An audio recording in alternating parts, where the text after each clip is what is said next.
I feel like there's so much we can unpack there. I want to specifically focus in on the revenue side. So like specifically on sales enablement here. Can you tell us about a time like at Qualtrics where win-loss insights actually helped a seller win a deal? What was that like?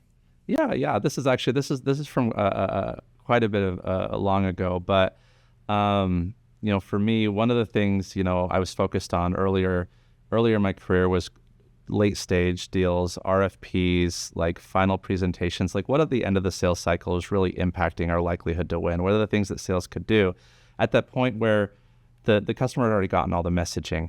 They've already seen our differentiators. They've seen all the platforms demoed. Like it's very much, sales skill, relationships, like that's where the sales tactics become especially important is late in the sales cycle. And we found that there were some different strategies that we used toward the end of the sales cycle. Like we would at the RFP stage do like a very beautiful response. Like we felt like we were wanting to demonstrate that we were a serious player in the space and we were the thought leader and we were the innovator and we were the disruptor. And so we would do these books, these booklets. We would do them digitally printed that would like be the RFP response, but not your typical like Excel response and Word doc, and procurement is going to like just look over it, and anyone from sales or any other buyers are going to just like, I'm not really reading the RFP, I'll just see the final presentation.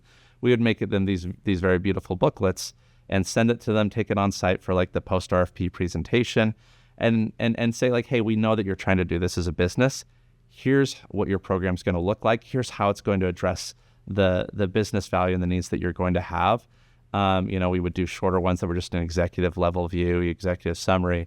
And we found that like when we started doing this, that the win rates went up.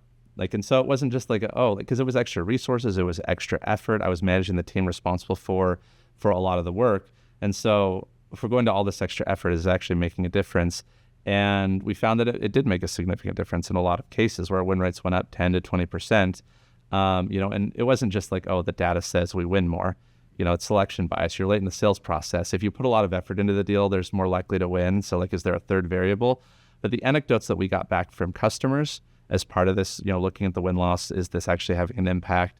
The anecdotes from sellers was, no, this kind of helped tell our story in the right way at the right time and built confidence, because earlier on, we were newer to the space. We were disrupting legacy platforms that were very rigid, very limiting, and we offered something new, a new way of doing customer experience that was better, that was more responsive, that was faster, that empowered better action across the business. And these booklets told them that even though we were newer to the space and all of our competitors were saying, Qualtrics they're just a survey company. They're just, they're new. They don't know how to take care of your program.